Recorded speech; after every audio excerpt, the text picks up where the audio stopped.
I posted that photo in probably February, and by April I was like, okay, I'm taking A Menagerie of Stitches full time because I can't keep up with the demand. Yeah, it was kind of crazy. Welcome on the Crochet Podcast, the podcast to learn everything about your favorite crochet creator. Today I'm meeting with Lauren, who is a creator of A Menagerie of Stitches. It's such an honor for me to meet her because I started to follow Lauren back in 2016 and I didn't even know how to crochet. She has been a source of inspiration for so many creators, including me. In today's episode, we will discuss her business story, her background, and also the different ways she uses to keep creating content after almost 10 years. Let's meet Lauren. Hi Lauren, thank you so much for accepting to be on the Crochet Podcast. I'm so excited to have you. As I told you earlier, I always see your creation, but I never got to talk to you in person, so I'm very happy that you are here. Oh, thank you so much for having me. I'm really excited to be here. Yes? How are you doing today? It's what day are we? We are Wednesday. Wednesday. How is your week? So far it's been really good. Busy, but I mean that's kind of how it always is for me. But yeah, Nothing new. It's going good so far. Good. Can you please, for people who don't know you already, can you please introduce yourself and tell me a little bit what you do in the crochet business? Yeah. So my name is Lauren and I own A Menagerie of Stitches. So I mainly just crochet amigurumi. That's what I've always done. I am a crochet author, so I also write amigurumi books and I sell a bunch of patterns. Yeah. So when did you start? When did you start crocheting? I started crocheting back in 2008, 2009. It was just for a hobby of mine. I wasn't like doing it for a business. And I was only making things for myself, my friends, family, and it kind of just progressed from there. Yes. And usually it starts like that. We start making gifts and everything. Yeah. So how did you learn? I actually just taught myself. I went to YouTube, of all places, like we all do nowadays, to learn. I grew up with a grandma who sewed a lot and she did not crochet or knit, which was really funny. She was the one that got me a crochet book and my crochet hooks. So it was kind of like I didn't have anyone to teach me. And so I basically taught myself how to crochet. Just everything by yourself. Yeah. And I mean, that's kind of crazy because the internet was different back in 2008 and 2009. It was not like it is nowadays. No, tutorials and everything. No. It was different. The tutorials were not that great. Okay. Like the camera quality is not that great either back then, but it was rough. Like I didn't think that I was actually going to figure it out. Like there's always those times where I'm like, I don't want to do this anymore. It just isn't clicking. Frustration. But I just kind of, I just kept with it. And I'm so glad that I ended up doing that because it's kind of led me to where I am today. So did you always make amigurumis or did you learn by making a scarf or something, or it was amigurumi straight? So obviously like when I'm starting out, I did, like a scarf just so I knew how to do the different stitches, mainly single crochet. That was kind of like what the scarf was back and forth. And then the book that I got was on amigurumi, but it was a very difficult book. It was not beginner friendly at all. It can be super it was super a little challenging intimidating. first. Yeah. And I was reading this in the directions and everything, and I couldn't figure it out. That's why I went to YouTube. So it's, I just lost my train of thought. Sorry. It's okay. You were saying about like how you learn. I mean, if you started by amigurumis, but it was a little bit challenging. Thank you. Sorry. So I started with the scarf, and then I ended up going and trying amigurumi, and it was a little difficult. But then I kept on going with it, and then that's basically what I've always done now was amigurumi. It just kind of was the thing that brought me a lot of joy, and so I just kept with it. And when did you decide to go from giving gift to people to actually take picture, posting them on social media and everything? Like, how did it happen? So I was just crocheting, and I think it was to the point where I didn't have any more room for all the stuff I was making. And so my husband was kind of like, you should open an Etsy. And I thought, okay, maybe I should. And I was working a job. So like I wasn't able to have that much time to crochet. And so Yes. I thought, okay, I'll just do like a little bit at a time. And I opened up my Etsy shop in 2015. So like I started in 2008. 2015 was when I actually started my business. Okay. And that's when I just started to crochet things. So I was only selling made to like the actual physical item. I wasn't doing patterns Mm-hmm. at that point, even though the things I was selling, they were my own patterns. I just wasn't, you could say Oh, like I wasn't okay. confident in my patterns, but then also it was one of those things where I was like, I don't want to give people my patterns because it's like my baby. Like these are the things that I've created and spent so Yes, much we time always on. have this moment of like, Oh I don't yeah. want to share it. Like, Yeah. I interviewed a lot of designers and it always been a thing, you know? Mm-hmm. It was just it wasn't like I didn't want to share anything. It was just kind of like it was different back then in the crochet world in 2015. Like there weren't a lot of patterns out there, but then it was just Okay. kind of like maybe I should start offering them because it got to the point where I couldn't keep up with the amount of things I was crocheting for people. And Mm-hmm. so then I had to switch Yeah. gears and offer patterns. Yes, that was a switch in your like business. So, Mm-hmm. but I see you still sell your creations, right, on I your do. website. I Mm-hmm. saw, but I it's don't not do the it. main part of your Yeah, business. it's definitely not because I do have like those few customers that only want to come back for the finished item, and so that's why I still Mm-hmm. offer them because it's one of those things where like I know it brings me joy to have them like on display, and I know Yeah. that those people actually like displaying the stuff as well. So that's why I do offer it, but it's not my main business anymore. It's just crochet patterns now. Okay. So, so you say you had a job, like a full-time job before Mm-hmm. doing all of that. Do you, because you design now your pattern, do you have like a design background? Was it related to your No, job before? no, not at all. So I didn't go to college. I Okay. basically just was working in retail. And then I was living in Texas at the time and I was working at a science museum. And that's kind of Okay. where it all fell into place. I know it's really weird. Like, why are you working at a science museum? I was just in the customer No, but service I think area. that's cool. Yeah, it It's was a actually really unique cool. job. Yeah. And when I tell people that, they're like, "Oh, you worked at a museum?" And I said, "Yeah, it was actually really fun." Yeah, It was that just like a seems fun. science museum. And so what ended up Oh. happening was I was crocheting at this time. So I was 2015, I opened my shop. And so I was working at the museum and I created a chemistry set that was crocheted and it was amigurumi. It had eyes, everything. Yeah, it was really fun. It's very So famous. yes. I posted it on Instagram. It was for an art show at the museum. So it was really Okay. just for fun.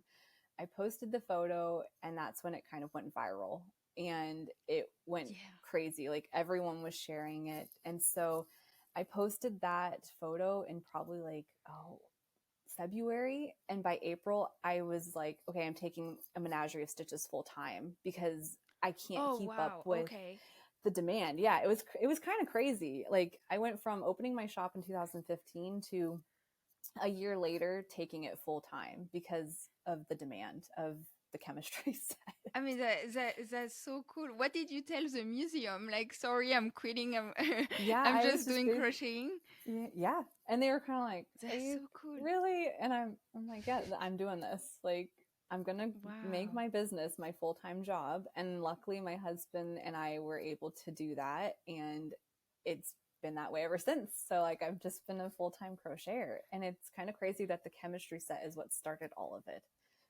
Because Yeah, I it would was not like have, a sign, yeah, like, I wouldn't have done anything full time crochet. Like that wasn't like my plan or my goal, but it just kind yeah. of happened. It fell into place. So I just kind of, That's so I cool. ran with And it. I feel that's very brave because today we have a lot of example of successful crochet Mm-hmm. business and stuff. So, but I think at that time that was also super brave because, as Yeah, you said, it was not as big, it wasn't. and Especially amigurumi. I think that back then when I was doing it, amigurumi was kind of like one of those things where people were like, I don't like it because it's too hard. And it was kind of like, it's not an actual income. Like you can't make money off of it. And I was like, I'm going yes, to do it. I'm going to do it. And it's wow, going to work totally fine. So when I took it full time, I was only doing finished items and it was Mm-mm. working. I mean, it wasn't making a lot of money, but it was actually like, it was funding my yarn. So I mean, I was able to pay for all Well, my that's good yarn. enough. Right? I'm like, okay, if I can have yarn, that's okay. So I basically just kind of went with it. And that's when I ended up switching gears because I couldn't keep up with the demand of crocheting all of this stuff. So I Yes, started that's doing a lot. patterns. And that's So kind of, did you publish? Sorry, did you oh, you're fine. publish the pattern of The the chemistry set. little lab? I Yeah, did. you did. So what ended up happening was that it was everyone was asking for it, and it was one of those things where it's a pretty intense pattern. Like if you haven't seen it before, it has a lot of I've seen it. pieces. Yeah, it's Yes, kind of it's a lot of crazy. little elements Little and things, everything. and there's stands. So like I had to make this whole pattern for it, and I was just kind of like, how am I going to do this where people actually understand how to make this? I ended up Yes. putting out the pattern like a year later. And it was a really intense thing for me to do. I was like, I don't know if people are going to like this. It's still one of my best selling patterns. So, Oh, really? Good yeah, thing I you get, did. I know, it's kind of crazy. I wasn't going to, but then I'm like, it just has to happen. Like, if I'm switching gears into being a pattern designer, I need to offer something that Yeah. people are actually interested in. And that was the thing. Mm. It's crazy. I've seen this this little chemistry set, and I didn't know it was you. So I'm Yeah. kind of like, I'm so happy because I remember at that time I was not crocheting, Mm-hmm. but I remember looking at accounts and stuff, and I remember this set. Yeah, it still goes viral. Sometimes there's a meme on it, and so Oh, that really? picture, yeah, it's like the most Oh. annoying thing. It just is talking about like, oh, if your grandma like knit you a chemistry set, and I'm like, it's not a grandma, it's me. Like I'm And a young girl. he's not knitting. It's not, yeah. So they put a meme on it, and then it kind of goes all over the place on Facebook every once in a while, and that's when it's like an uptick. I'll start seeing a lot of orders for it, and I'm like, it had to have been shared somewhere because I'm not Wow. sharing it. I mean, I share it every once in a while, but not like that. So, That's crazy. Like the magic of like social media, oh and yeah. how it's one, you can say like one picture changed your career Mm-hmm. forever. Like Yeah. it's just crazy to me. Oh yeah, it's really crazy, and especially because um I will see like it's 2024. That pattern came out in 2017 and it's still going Yes. really well, and it's just the power of like being able to reshare things, and it's kind of crazy now, which I'm glad that it worked Wow. out that way. Like I posted it years ago and now that it's Yeah. still going really well. Wow. That's very cool. It's very inspiring, I think, for people who Hmm. are listening the podcast. They are thinking about like what type of picture can make them like so big. Yeah. Well, thank you so much for sharing this story. It's Hmm. super cool. And I know I saw that on Instagram. So you are a book author, Hmm. and you publish 6 books already. Yeah, it's kind of That's crazy. a lot of books. It is. Yeah. It's it's a lot of work, That's super cool. but it's really cool to say that I have books, and to see them in the store is even cooler. Like it's just really fun to see Yeah. everyone enjoying them. Are you still with the same publisher as the first book you published? Yes. I have a really good Wow. relationship with them, so it's just really nice that if I have a book idea, we can kind of tackle it and do it rather than me having to go and Yeah, find a new publisher. It's just nice to have the people that I've worked with I'm sure. for years now behind me. When did it all started? Like, when was your first book? My first book came out, Whimsical Stitches is my first book. That one came out in 2018. And then every couple of years, a new one has come out. So okay. So you are like, are you busy right now with a new book, no, or you I'm cannot not maybe actually, talk which about is it? kind of, Okay. it's kind of weird that I'm not, but in the sense, like, I'm kind of glad that there's not a book right now because I'm able to work on patterns for my shop and explore other avenues of creating things. Writing a book takes a lot of time. So like I'm always busy when I'm writing a book and I can't really focus on my business, which is like my baby. So like I like to be able to put work into it, and books are just so much work. I understand. I interview Leah Santori, you know, she's a book author as well. And she was telling me that sometimes you feel really bad while you are writing a book because you cannot keep posting, and sometimes you cannot say what you are writing about. So, you know, like you have to find stuff to post, but you don't have time to make patterns. Exactly. So it's good you have this time to actually take care of your business. Yeah, it's a lot of work. I remember when I was doing even my first one and kind of the other ones, I was just resharing content that I had already posted. Like I was just kind of recycling things because I didn't have anything new to share, and I had to keep all of my stuff a secret. So it was just kind of like, okay, I have, you know, I just created 20 patterns for this book and I can't share any of it yet. And it's like, you have all of this content, but you can't do anything with it yet. So it's really difficult. And I feel it can be stressful too, because like you need your audience when the book is will be out. You need your audience to, you know, like to encourage you and everything. So it must be stressful. I totally understand. Oh, it definitely was, because then I was thinking like, okay, I'm not gaining any new followers, and so like everyone's probably gonna leave because I'm not posting anything.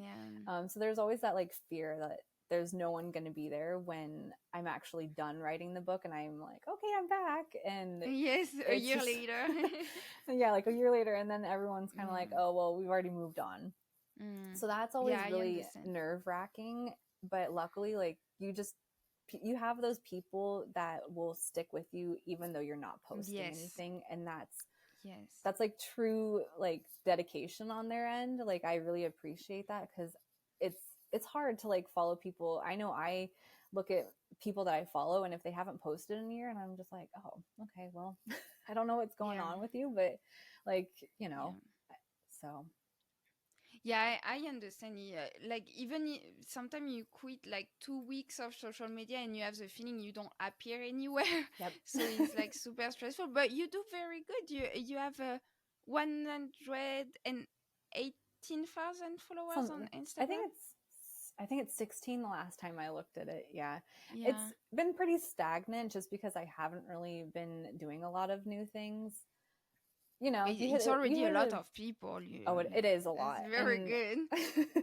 I just have hit this like block where I'm like, what am I going to make? And so then that's where I'm trying to figure out like, what do I want to make for the spring or anything like that? And so I kind of have to go back to like, what do people like and what do I like? Yeah, you have to look at the trends and everything. Exactly. Yeah, it's mostly like with the reels and everything. You always have to create something new. You have to put on a show and everything. Oh, exactly. It's a lot, and I'm just kind of like, that's a lot of work. I mean, social media manager is a job by itself. So it's like you have to do a lot of things. I totally understand the struggle. Are you on other like social media platform, or you are mostly on Instagram? I'm on pretty much everything that there is. But Instagram is my main thing that I'm always on. I do post on TikTok and I have my YouTube channel. But everything else is kind of just like, I'll just post every once in a while on there. But Instagram is my main place. Yeah. It's always been the place that I've been. And so I have that community there where it's hard to like go to the other ones full time and be like, oh, I'm going to be on YouTube all the time, because I don't have the same community that I do on Instagram. Yeah. So it's definitely, it's different. Okay. And how do you use like social media? Like you say, you always try like to follow trend and stuff. But how do you use them to grow, to try to grow your business?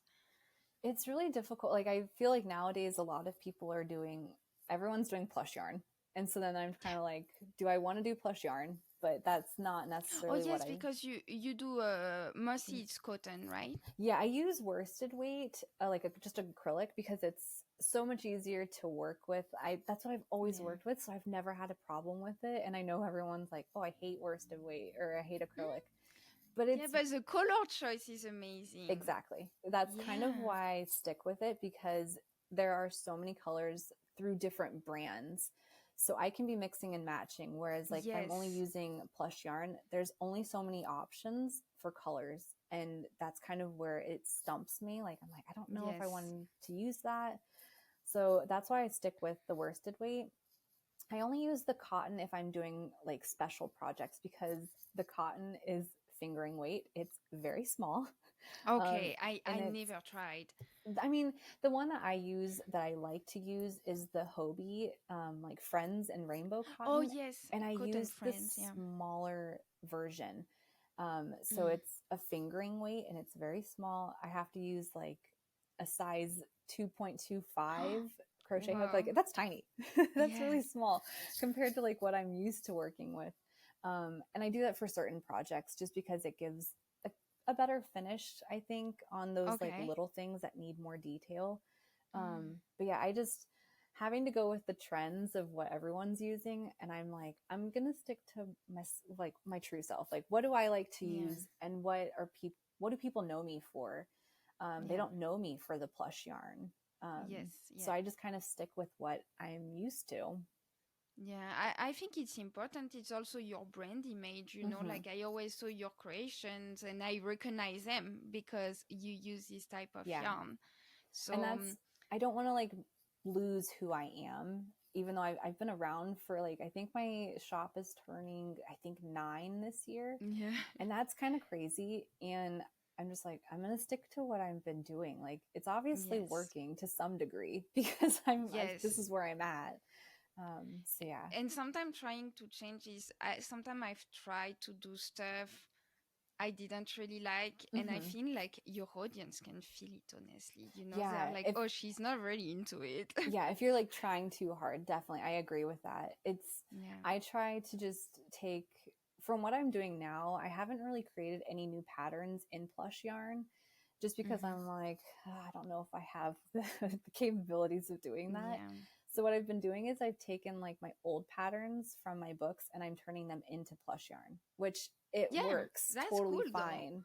Yeah. And it's kind of bringing a new audience as well, because there's people that use plush yarn exclusively and now they're saying like, oh, well, if I take this pattern, I can actually make it, and it works totally fine. There's no need a lot to, of like, people, sorry. Oh, you're fine. There's no need to like change a pattern either. Like the patterns I've been doing, I work them exactly as I've written them for worsted weight and they work perfectly fine, which is kind of crazy because it's like, you don't need to change anything. You can just use the same pattern. And I have the feeling a lot of people don't know that. Like a lot of crocheters don't. I get this question asked a lot. If my pattern can be used, you know, with acrylic, and because also it's cheaper. So I understand like some people, you know, cannot afford plush yarn. And I'm like, yeah, it works the same. It will be smaller, but and I think that's so cool about crochet patterns. You can use any type of yarn you want. And that's what I just say. You can use whatever colors, whatever you want to use. There's no rule. Like you can step outside the box, like do whatever you want, really. And have fun with it. Because I know I get people asking like, oh, it says to use this yarn, but can I use that? And I'm like, yeah, do whatever you want. Like, it's crochet is like whatever you want it to be. You can use whatever kind of yarn, whatever colors. It doesn't have to be by the book. And I think that's cool you started doing that because, as I said, I think a lot of people don't know that yet. So they don't. And I think what the misconception is that it uses a lot more yarn if you use the plush yarn. And I don't think that it does. I used... no, I don't think. okay, so behind me you can see like that's a hippo. Yeah. And then I have some chameleons over here that I've made. I love your chameleon. Those ones are so much fun. Mm. The plush yarn, it only used, I don't even think it finished a full like skein of the green, and it only used partial of the teal and the white. So it's not using that much yarn. Yeah. And if a lot of people have like a ton of that plush yarn in their stash, I'm sure you have more than one ball of that color. So like you're not using as much. Which plush yarn did you use? On a lot of these, I've just been using Parfait Chunky and what's the other one? Honey Bunny from Hobie. Oh, yes. Yeah, and those I think they're the best quality. Yeah, I think those are the ones that everyone's using them, and they come in really good colors, and so I just kind of stocked up on some of them, and I like them. It's just not like my go-to yarn. Yeah, I understand. Well, that's good. You try to adapt, but you stay true to yourself. Mm-hmm. So I think that's very cool for your image. And I saw so I discovered your Chubby Bunnies collection on your calendar. I think your calendar video went viral because it was everywhere. I think, I didn't know like if it went viral, but yeah, a lot of people were sharing it and stuff.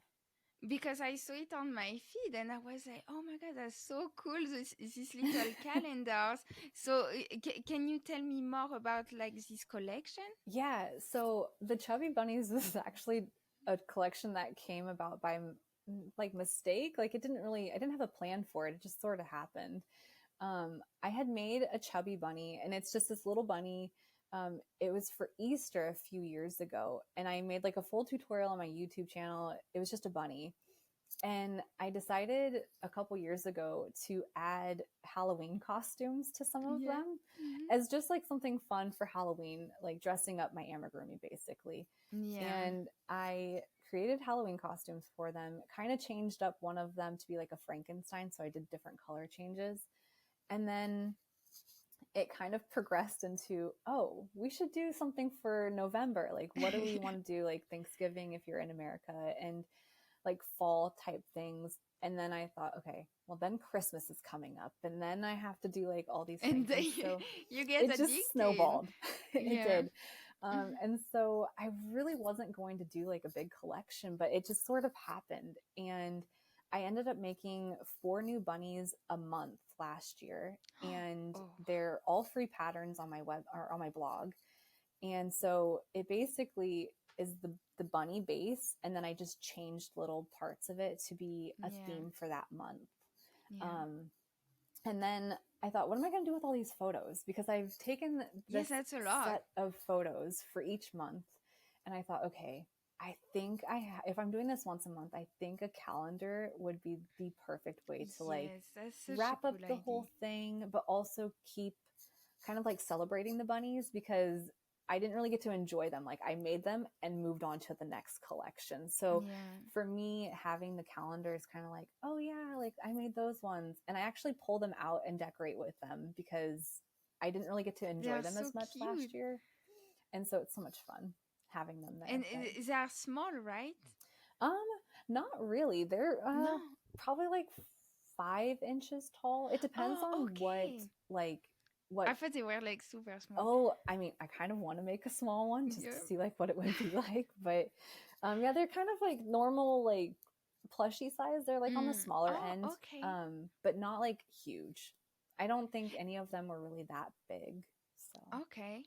And is that you that takes the pictures? Because I do. They are so good. Thank you.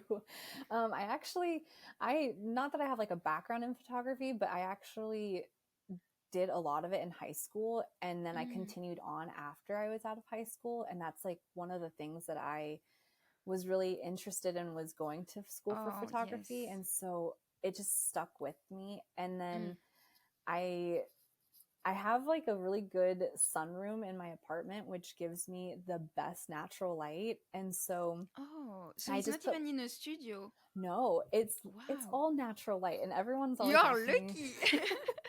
Everyone asks like, how do you get your pictures so perfect, and how are they so white and everything? I just get like a big roll of butcher paper from like Michael's or like a craft store, It's kind of like in the teacher section. So like what they would use for like decorating in their classroom. Okay. And I just put that on the door, and it's like a huge white sheet of paper. And then I just set up my camera, and I have the natural light coming in. So that's like the downfall of actually taking all my photos in natural light. And that's where I take all my photos for my patterns like that as well. The downfall is that if it's a gloomy day outside or if it's raining, I can't take photos. Yeah. So it's kind of like, oh, I should have figured out how to use like lights and do all of that stuff so I can take photos whenever I want instead of having to rely on good weather. So that is something you are thinking about a solution, or? Yeah, I do want to do that because I'm making YouTube videos. I want to like continue that. And if I can only work during a certain hour of the day, like it's really difficult. So I think being able to work with the lights and all that stuff would be beneficial. So I definitely want to start learning that probably this year, just so that I have that in case I need it. Yeah, I understand. Now they have like good materials, like accessible, like a studio. But your pictures, natural light, are amazing because that's true. They are super white, and it's always an issue I face. I'm like, it's not white enough, So. Yeah. And especially on some of my older patterns, I look at the photos and I'm like, I should probably retake those because they look gray. Even though it was white light, it was probably just a really gloomy day. And so I'm like, I should probably re-edit those or just take new photos for it. So I understand. We always have to work, like to think about new solutions and everything. That's what makes it interesting, actually. And can you, right now you told me you are not writing a new book, you are focusing on your patterns. Can you tell me a classic work day for you? Do you work from Monday to Friday, or tell me more about your schedule? I do. So it just depends. Usually I even work on Sunday or Saturdays and Sundays. It's kind of like I'm always crocheting. I crochet every day. I have been for the last like 10 years. So like, it's just one of those things. If I don't crochet on a certain day, I'm like, I missed something, like something I wasn't doing something. And it's really weird for me not to crochet. But I wake up, I do like my normal morning routine type stuff. I have 2 dogs. So it's kind of like we focus on them in the morning and do stuff with them. And then I kind of just get to work emails, anything that I might need to like focus on, like question wise on Instagram or on YouTube. And then I kind of just figure out like, okay, what do I need to make today? What's my post going to be on social media today? And see if I need to film a reel or if I need to organize something in regards to that. So I started doing that. I usually start to crochet probably around noon or so, just give or take whatever time of day. And then I work until about 3:30ish, and then my dogs they have their schedule. They actually, if I take off my headphones, they know the sound of me taking them off. So it's like, oh, it triggers them like, oh, we're going outside now. So they always like know exactly at 3:00, like, okay, it's kind of getting time. So they get restless.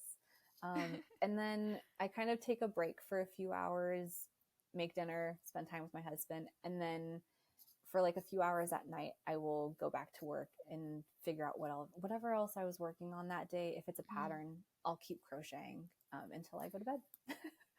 So it's not as So it's exciting, a lot of crochet. But it's a lot of crocheting, especially if I'm working on new patterns, new designs, because I was, at the beginning of the year, I was working on new plants, like crocheted plants.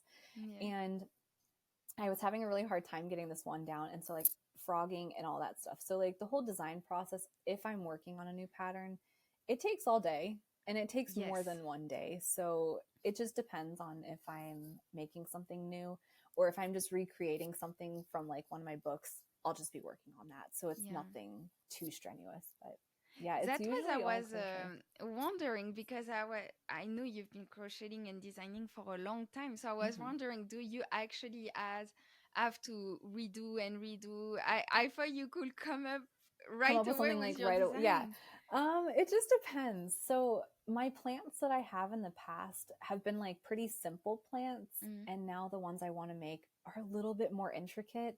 So it's a little more difficult for me to be like, okay, one, I have to get this to look like what this plant is, but also I need it to be easy for people to understand. And so it's not like a very difficult pattern. And that's where it takes me a little bit of time because I want it to be as easy as possible for somebody to do it, regardless of their skill level. Like I don't want somebody to have an issue like reading something. So it takes a lot of time to get those patterns right. And so I do frog a lot. And I do have a nice little garbage can next to me, which I throw things away in because I can't deal with it.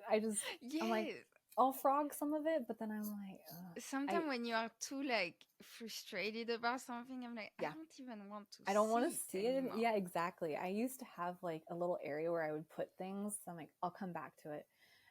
I think in like my spring cleaning, I'm like, just throw it away. Like if you can salvage the yarn, great. Get like save it and everything. But sometimes I just cannot be bothered. I'm like, it's not even me changing anything on it. It's not going to make it prettier. So, and more you look at it, and more you are like, that's not going to happen. That doesn't look good. Yeah, exactly. That's so funny. I understand the frustration. Yeah, it's not as easy as it sounds. Like that. It is, yeah, and it's like when we see pictures, we are like, "Oh my god, that seems so easy," and it's actually so much like trying. And sometimes one stitch can change everything. Yeah. I Wow. mean, even now, like that, I've been crocheting for so long. I do still have those times where I'm like, this is just not looking right. Like, what's going on with it? And it's those times when I just put it in timeout and I figure out, like, okay, let's go to something else. And that's what I did with the plants. I was just having like probably just being burnt out from the holidays. And I was like, okay, let's just put the plants aside and let's work on something else that is either mindless that I already have a pattern for, or working from another designer's book or a pattern from somebody else and doing that. So that way I'm kind of like just not focusing on the issues that I'm having. I can just kind of work on something that's already been done. So.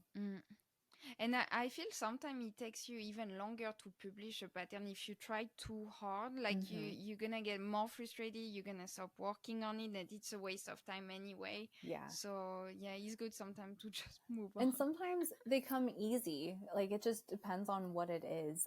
Like the little Hoya heart that I have right up there, it's just a little heart in a pot. That came super simple because it is a simple design.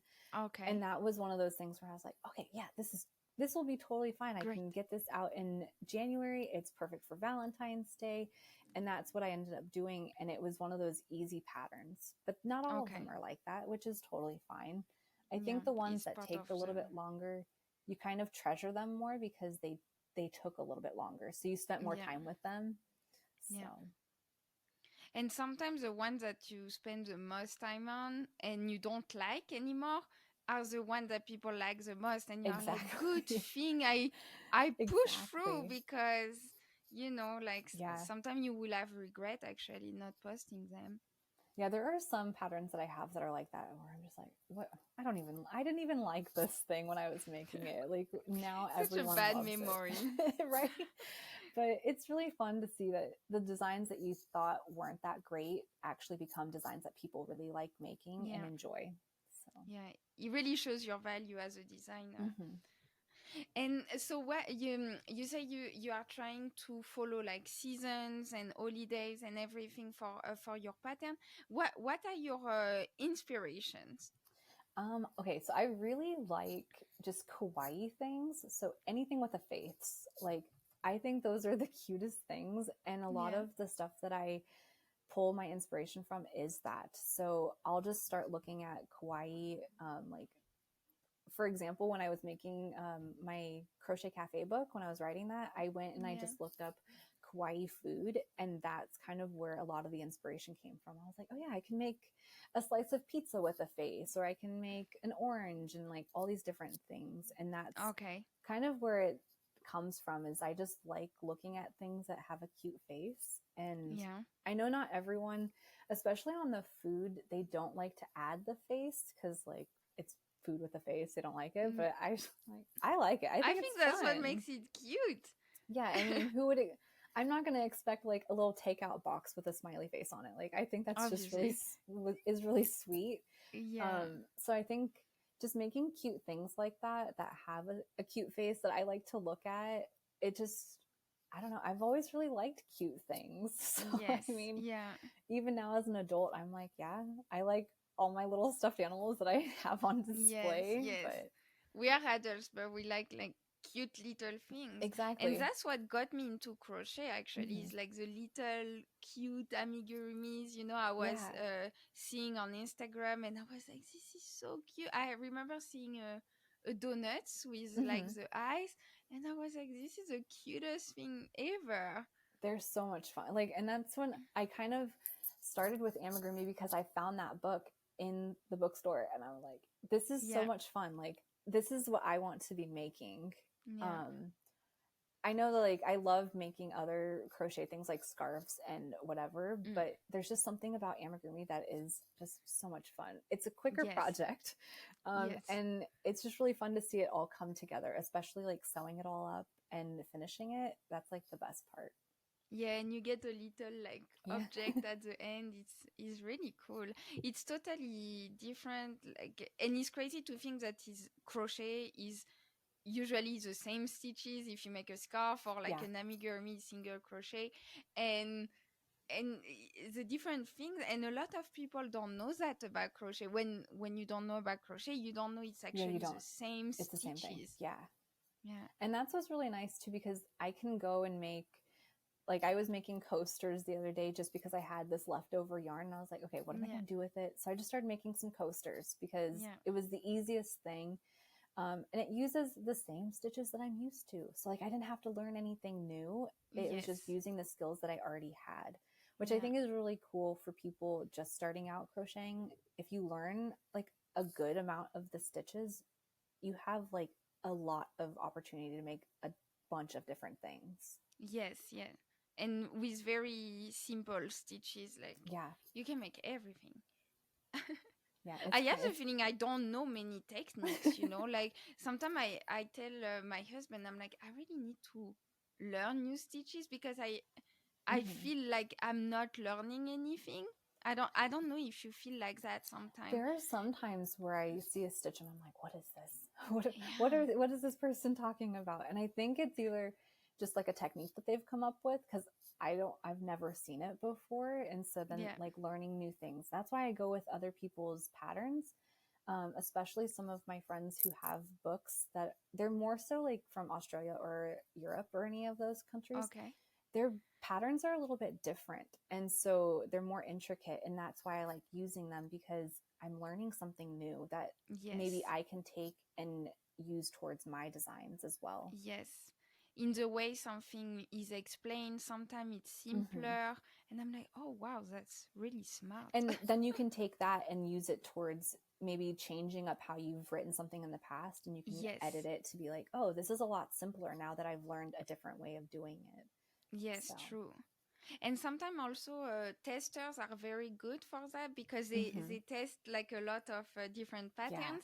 And sometimes they tell me like, because it's not my first language, and they tell me like, oh, if you say it that way, it's actually easier and stuff. And you learn so much just with the pattern testers. Do you test your pattern usually? I do. It depends on the pattern. Like the bunnies, the chubby bunnies, I didn't have any of those tested just because I know the base of the pattern. And just adding the little things was just me double checking that everything was right. And plus, they are free patterns. And so if somebody saw something, they'll let me know in that kind of sense. But usually anything else, I do have like a small group of testers that test them. But if I know that the pattern is a fairly simple one, I won't really have it tested, just because I have to factor that into the time of release. But it's always a challenge. Oh, it is. All of my books, they were tested. And so having a group of testers for all of those, it was a job in and of itself. Like I'm sure, having to organize. And it's a book is more stressful. It's not like you can yeah. correct it once it's out. It's actually very, I mean, you can correct it, but you've already printed X amount of copies. And so then you have to go back and edit the file. And we've done that before. It happens, but it's nerve-wracking when you see that it's been printed with an error. I'm sure. And that's like the one thing I'm always like, oh, we have to make sure like everything is correct. It's perfect. Yeah. Read it over like 5 times, take a break, read it over again. But with like publishing your own patterns, it's a lot easier. So if you have and in case there is an error, you can always send a message and, you know, like make it better. And I'm not saying like that I am perfect and everything. I make my own mistakes and do different things, like stitch count errors are wrong just because I'm copying and pasting like a line from above. And it's one of those things where I'm like, I should have just reread that. Like, I know you reread this, Lauren, but like take time to actually like, okay, let's slow down, see if we've made an error. But it's easy when you have timing. Sometimes it's like Easter is coming right now, and I'm like, okay, if I make a pattern right now, like today, it has to be tested, and I'm always late, always. Me too, and I always feel like I'm kind of like running behind. So if I make something, I'm like, do I have enough time to even release this? And so that's why I'm kind of like, this year you need to plan ahead. Yes, and like, that's what I did for Christmas, you have to be the starting first that in year January. I was December, I was like, okay, I'm making stuff for Christmas, and last year I had to do it in August because I was like, you know, like if now you see other designers and you're like, oh, I'm so late, and everyone's already like, if they're putting out their patterns, then you're basically kind of like the last one, and everyone's already busy making everything else. So that's the whole thing too. With the chubby bunnies, I had to release those like a few weeks prior to the actual like holiday or the month so that people could actually make them. And that was really stressful too, because I'm like, okay, I release a collection, I only have like 2 weeks before I have to release another one. And so that's 4 designs with the pattern and photos all before the next one. It's a lot. It was a lot, so that's why it's kind of crazy. Yes, and you always have to think like ahead, but also you cannot be too early. It's always a challenge. Do you feel like holidays, like I would say Thanksgiving, Christmas are a big part of the business? Like, do you feel like people are crocheting more during that time? A little bit. I feel like they're either making patterns to like designs to display, or they're giving them as gifts. And so that's kind of where a lot of the promotion goes on, I think, for everyone during the holidays, because it's the biggest time of the year for shopping and people want to get in on that. And I totally understand it. It's very stressful, especially with the amount of people that there are. It's like, how do I get seen so that way like people see my work over somebody else's? But we all want to be in this like community, but we're still kind of like fending for ourselves in a sense. Yes, of course. So it's it's our business. So. Oh yeah. And it's difficult too, because a lot of people make the same thing. So you have to stand out somehow. Yes, it's so challenging because you have to follow trends, but you have to make sure you are being unique, but not too unique. It's always like a... It's kind of like a hit or miss, because you don't want to go like too outside the box, but you kind of want to stick with what everyone else is making. I don't know if I can do that. Like, I just kind of like doing what I go with the flow. And not everyone likes making some of the stuff that I make, like in plush yarn. And so I'm like, oh, well, then this is where I'm going to go, because somebody wants this in this yarn, and I can kind of gear my business towards that. I only use plush yarn, but I always have people that ask me if they can make it in smaller yarn. So you for sure have a very specific audience. There are people that don't use plush yarn. Either they just don't like it, or they can't afford it, and they already have a huge stash of this type of yarn that I use.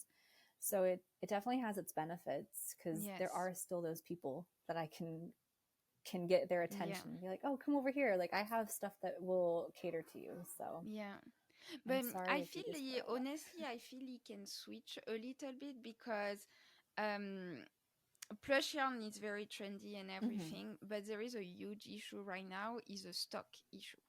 And there are so many people that, for example, for me, they buy my pattern, they're excited, and they cannot make it because the yarn has been sold out.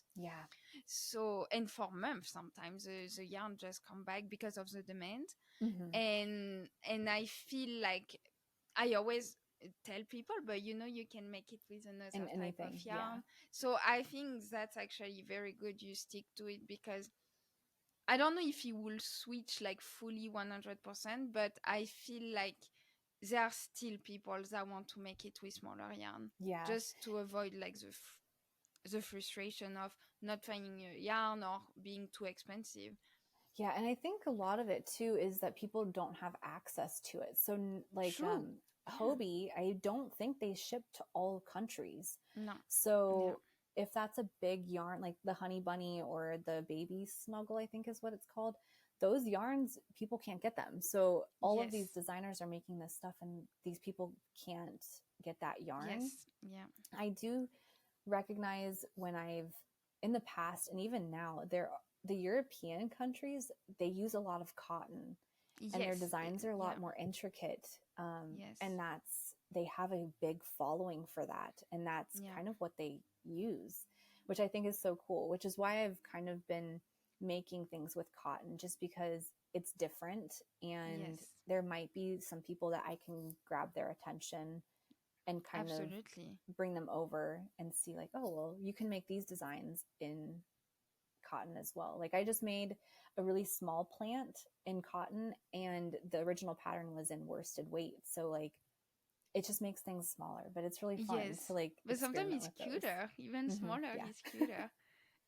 Definitely. But yes, in France, when I started crocheting, so I was in France, and you don't really find plush yarns. It's like, it's, first of all, it's not a trend, and you don't find it except on Hobby, but you always have to, like order and stuff, so it's not easy.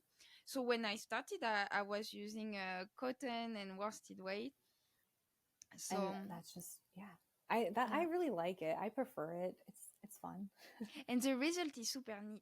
Like, you can see every details, and details get lost in plush yarn is what I've found, and what I've seen. You get more like squishy. I think you do it just for like the squishy, plushy aspect, like you can put on your bed.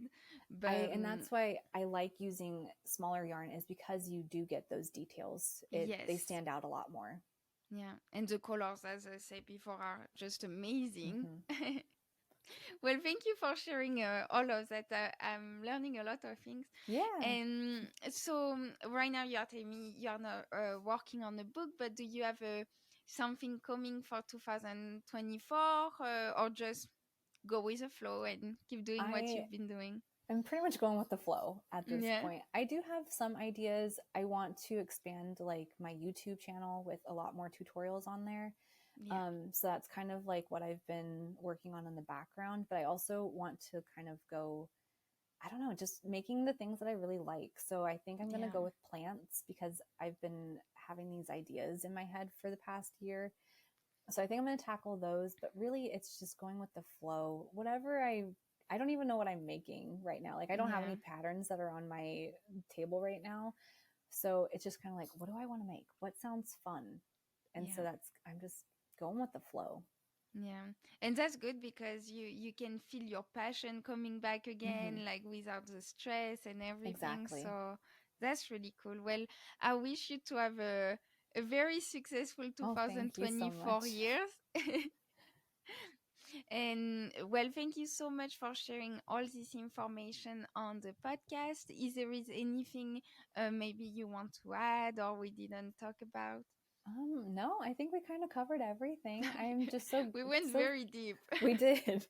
I'm just really grateful that you allowed me to come on and chat with you and with everyone else listening. So thank you it's so an much. honor because, as I say, I saw your chemistry set and I didn't even know it was you. So thank you so much for accepting my invite. Of course. Thank you so much for having me. Thank you, Lauren. Bye-bye. All right, bye. If you liked this episode, don't forget to leave 5 stars or a thumb up. It really helps the podcast more than you think. And don't forget to follow Lauren on all her platforms. She is amazing and her content always amazes me. I see you very soon for a new episode and please take care. Bye bye.